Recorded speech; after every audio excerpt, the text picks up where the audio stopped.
Welcome back. This is part 4 in our discussion, our lecture on art, music, and the pursuit of perfection. In this segment, I would like to discuss the causes of errors, or the types of errors that we have in our practice and performance.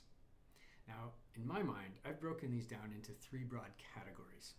I believe that there are physical errors, there are mental errors, and there are artistic errors.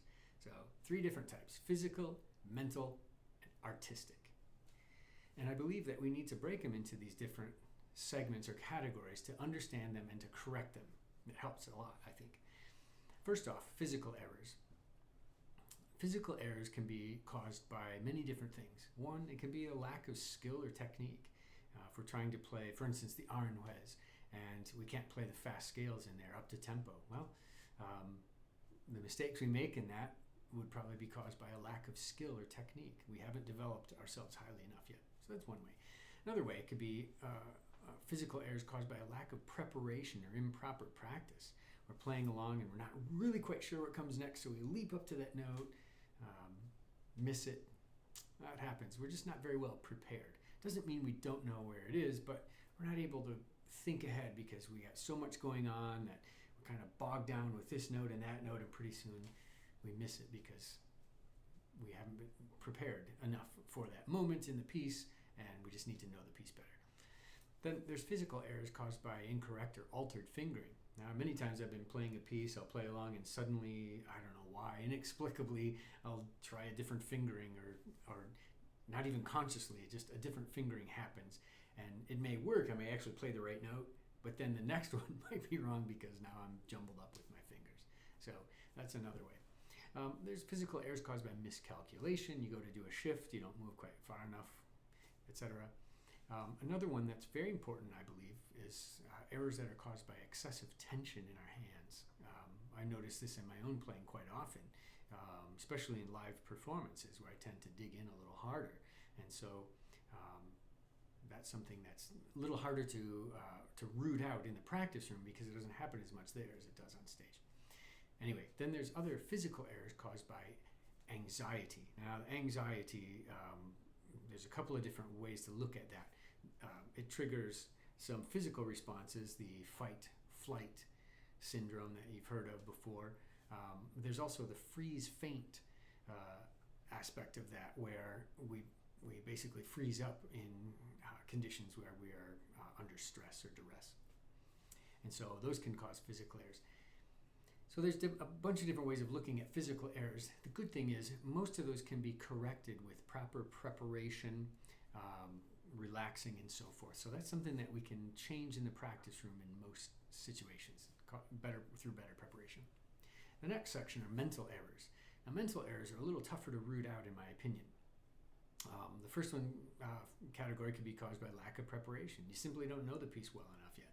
You're not familiar enough with it, so you're playing along and you miss notes because you don't know what comes next. There's also errors caused by not anticipating the next note. Aaron Shearer famously wrote in his one series of books a term that he called aim-directed movement, or ADM for short. I used to stress to my students anticipation. Always think ahead. What comes next? A lot of times we don't do that, so we make errors because we're not planning ahead. There's also memory lapses. Memory lapses are very frightening for people. Most of us are afraid of forgetting what happens next in a piece when we're out on stage. And that's a very real fear, because a lot of times if we forget a note, we have no idea what comes next. We can be completely lost and have to stop and restart a piece. And those are some of the most damaging types of effects to a piece of music. But there's also mental errors caused by a lack of focus. I noticed this in my own playing many years ago when I would try to understand why I would make mistakes when I was playing. And oftentimes, errors would occur for me personally when I would simply lose my focus. I might be playing along, and then my mind wanders off to something else. I'm thinking about what's for dinner or whatever, and I make a mistake. And the primary reason I made a mistake was that I was no longer completely focused on the task at hand. My mind had drifted. And one way to help us to refocus is to actually widen our eyes a little bit, to to stare at the score a little bit, not necessarily stare at it, but to widen our view, because that often helps us to refocus our attention on something. Then there's also mental errors that get caused by anxiety or mindset. I don't know if you've ever had this happen, but there are times when I've been playing where I suddenly, it's not a blackout, but I just had absolutely no idea what I played a moment ago, like no idea where I was in the piece. I remember distinctly when this happened one time in a concert I was playing, and I was playing a big piece by Mertz, and I couldn't remember if I had replayed the first section or not. It comes back, and I had no idea if I'd played it once or twice. And so that's caused by anxiety. It wasn't really a lack of focus. Anyway, then the last part would be artistic errors. Most people don't think so much of these, but they're quite important, and they could be also considered errors. I believe that we can have artistic errors, when we lack an understanding of the style traits or the performance practice of a piece. So if we approach playing the music of Johann Sebastian Bach like it's very similar to Chopin, for instance, and we use a ton of rubato and etc., then it doesn't sound probably that much like Bach anymore. And so that's an error. Really, in my mind it is. It's an incorrect reading of a piece. There's also a lack of understanding of the form or structure of a piece. So when people don't understand how the piece is put together, and they play certain parts of the piece maybe too loud or too soft, etc., it's not just an artistic interpretation, it's a lack of understanding oftentimes, and that's an error. There's also not really understanding the function of the notes in a piece. Are we at a cadence point?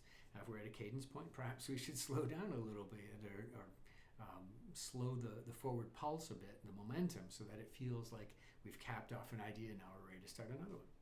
To me, that's an error when we gloss those things over and don't approach them artistically and properly.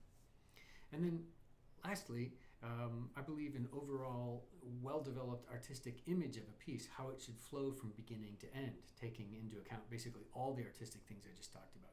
So if that's not very well developed, a lot of times we get sort of boring digital performances that don't have much to say.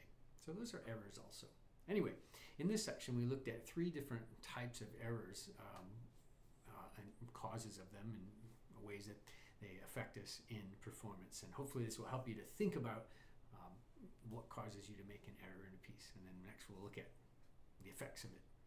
All right, see you in the next segment, in segment 5.